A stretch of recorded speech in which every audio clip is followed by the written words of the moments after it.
Reform have unveiled their plan on how to save the pub. In the press conference, Nigel Farage announced a set of tax cuts to boost the industry. And there is little doubt that certainly in small town, small village Britain, when pubs close, it is a social disaster for the community. So we've tried here to put forward some quite sensible proposals. If you just think about it, VAT going down to 10%, allied to a 10% cut in beer duty, would be 44p of a pint of beer before you even begin. Average price probably of a pint of beer at the moment, around about £4.80. But actually we go further with this, with changes to regulation, with the gradual phasing out of business rates. I would think within 2 to 3 years, these measures would take £1 off every pint. Now, it's no secret that the Great British pub is struggling. According to data, one pub a day closed across England and Wales last year. But it was this particular policy from Reform that raised eyebrows. Nigel Farage says he would cut pint prices by 5p through slashing beer duty by 10%. Reform claims it will be funded by reintroducing the two-child benefit cap. So not only is that a U-turn, because Reform previously committed to scrapping the cap, they now want to reintroduce it to save 5p on a pint. Now, what makes all of this so much worse is that the savings are not guaranteed. They are predicated on pubs passing the savings onto the consumer, but there's nothing stopping pubs from just taking the tax cuts. But it seems like not all Reform MPs agree. The newly defected Robert Jenrick and Suella Braverman voted in favour of scrapping the cap, although it wasn't on purpose. While Mandelson's scandal is galloping along, I hear that Robert Jenrick, Suella Braverman ended up with Labour MPs in the Eye lobby on lifting the two-child benefit cap. A source tells me they got on their phones trying to get instructions from Farage as to whether they should be there or not. They tried to leave at one point but got trapped as the doors were locked. Reform source confirms this happened and says it was a genuine mistake and neither MP registered a vote. All other Reform MPs voted against. And Beth Rigby, she posted an update and said, "It's been pointed out to me that because they went through the lobby, the votes were recorded. The record on the House of Commons vote is here." So Jenrick and Braverman voted with Labour to lift the two-child benefit cap. Now, these are not new MPs, by the way. They're former ministers. They should know how it works. Much of the conversation surrounding pubs and hospitality has been about tax cuts and business rates. Yet another idea of so-called saving the pub is drink driving. The government announced last year that it will be reducing the limit to 1 pint, or more specifically, 22 micrograms of alcohol per 100 ml of breath, down from 35 micrograms. Now, this would match the current limit set by Scotland. Yet Reform disagrees, and they said they would scrap this limit in order to save the pub. Journalist Claire Muldoon claims that this new limit would be the death knell of pubs on GB News. Reform UK would scrap Labour's plans to cut the drink driving limit. Now, Nigel Farage has announced this, and he said this proposed change would be a further unnecessary hammer blow to pubs, and he thinks the government should leave the issue well alone. Controversial. Is it really? We all know Yes. that one should not drink and drive. And You shouldn't have one single drink and drive, but, never mind talking about limits. That's your view. And I think that there is a legal limit at the moment for 2 units of alcohol and then you're fit to drive, I think. In England and Wales at least. And I think what Farage is saying now is the fact it will be another death toll to our rural pubs, because you can't get to a rural pub without driving. And what he's saying is then if we make the rules as stringent as they are in Scotland at the moment, where 1 unit of alcohol can put you over the limit for legally driving, then it will be the death knell. The death knell. She thinks limiting drink driving or reducing the limit is the death knell. And it's worth pointing out that there are still pubs in Scotland despite the lower limit. But there's one thing no one is talking about when it comes to the hospitality industry, specifically pubs, and that's rent. Typically, pubs pay around half of their profits, between 45 and 55%, on rent. Divisible balance is the profit made before rent is deducted. It provides an indication of what rent might be asked for by the pub operating company. RICS guidance states that rents can be in the range of 35 and 65% of divisible balance. However, many pub rent settlements are more typically in the range of 45% and 55% of the divisible balance. And this is what I don't get. You get people on GB News and right-wing pundits, you got people like Farage saying, we need to cut VAT, we need to cut business rates to save the pub. Now, don't get me wrong.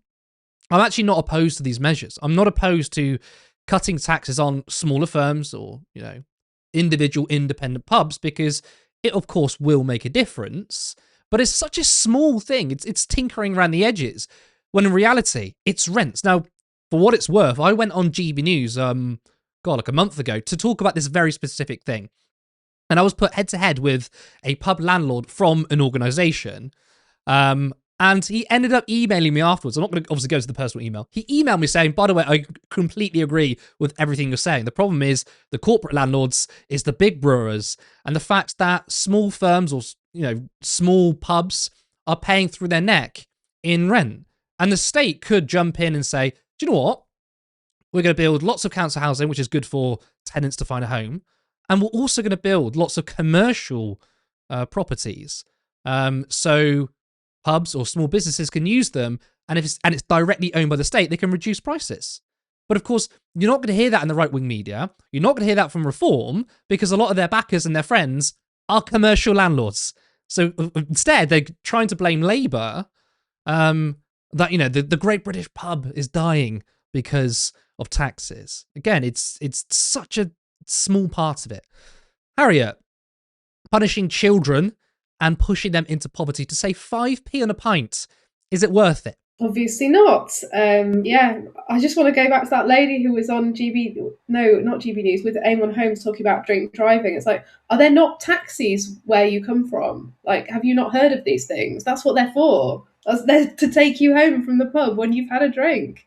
I think this is quite an odd story, because it pits two really disparate groups against each other. Pubs against kids who are living in poverty. Do you want to push 500,000 kids back into really desperate measures of poverty just to get 5p off a pint? Or save hospitality off the backs of vulnerable children? It feels like such a weird target for him to choose. It's not sympathetic. I just think that the optics of this are absolutely terrible.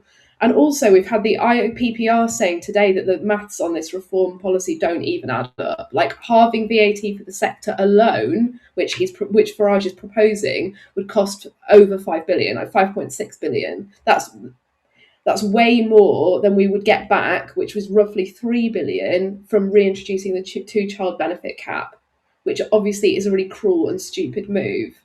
So in reality, this is an unfunded tax cut that doesn't add up, and gives us quite a decent insight into Farage's priorities, which are unfunded tax cuts for his mates. We know that Reform is a party bankrolled by billionaires, by the people who are connected to the fossil fuel industry, and it plays into this image that he has cultivated for himself over many years of being like this fake man of the people who loves to go into a pub and have a pint.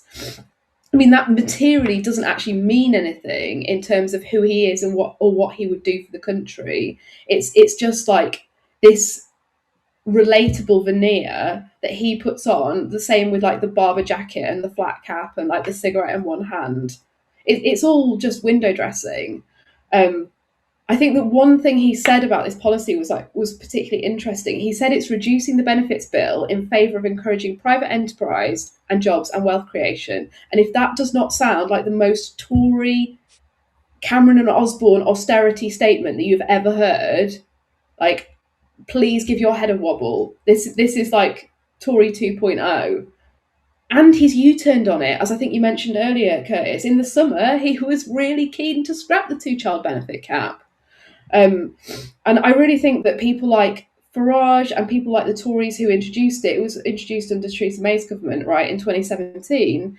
They made lots of arguments at the time about how people who can't afford to have kids shouldn't have them, and that's why the two-child benefit cap was a good thing. One, that argument is bollocks because it only punishes children.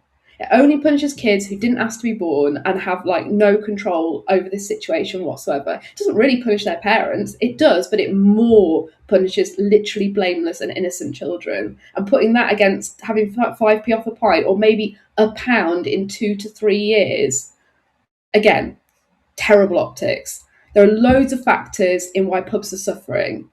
I'm kind of the wrong person for this story actually because I don't drink and I haven't been to the pub in quite a while.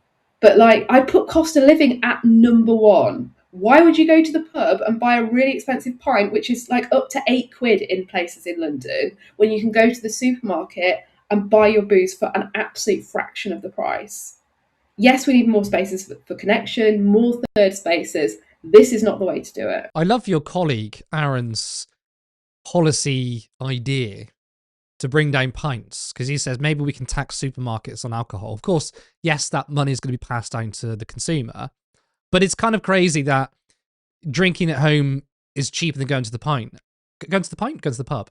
And, you know, you could tax supermarkets, that extra revenue goes on helping small businesses and making the pint cheaper. But broadly, we don't need to talk about alcohol, but reform can't seem to find its identity, which is quite ironic because in terms of the optics, in terms of the way the vibes they give off, right, they're very much clear in their identity, which is like, oh, you know, proper working class reform, barber coat. You said it, like barber coat stuff. They've got their vibes in place, but their identity is actually all over the place because they U-turned on the two-child benefit policy.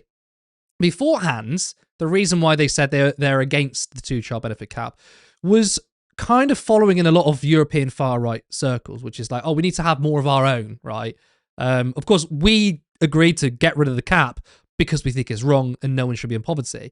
But like, the right-wing idea was like, well, we need to have, instead of importing immigrants to come to this country, the British people should be having their own. And they try pitching as a pro-family policy, which it is a pro-family policy. Yet now Reform have kind of ditched that and they want to cut the two-child benefit cap. So to me, their identity is all over the place. And I feel like that Reform is struggling being sort of at the number one spot. I mean, they really have stagnated. Some polls showing they're losing support. I think it hasn't helped they've brought in a litany of ex-Conservative MPs, especially those in government, people like Robert Jenrick and Suella Braverman. I think they're struggling with their identity. Yeah, bringing in a whole load of establishment Tories is probably not a very smart idea if your whole brand revolves around being the shiny new disruptor thing that like challenges the establishment. It's like, you can't have both, you can't be both. Yeah, I think they're struggling with that. And I also, what was the other point that you made? In terms of the two-child cap, like, yeah, there is a caveat in Farage wanting to scrap it this time round, and he said that is because they would exempt families that are British and both parents, if there are two parents, work full time. So that sort of like, he is still going for like the pro-natalist blood and soil thing almost, but then making like a judgment on families who are working, maybe for poverty wages, which is why they need child benefit to top up their earnings, and saying, well, if you're working and you're contributing and you're British, it shouldn't apply to you, which I think is quite dubious. And yeah, I think there is a loss of identity. I don't think they're giving up on a sort of pro-natalist, our own, need to have more children type thing. But this whole move towards welcoming as many high-profile ex-Tories as possible, and more will come and more will jump ship as we get closer to the next general election, if things keep continuing in this trajectory, that will happen. And I think it will create more and more of an issue for them if they cannot successfully distance themselves policy-wise from the Tories. And this two-child benefit cap, bring it back, take 5p off pints in the pub, that does not distance you from the Tories at all.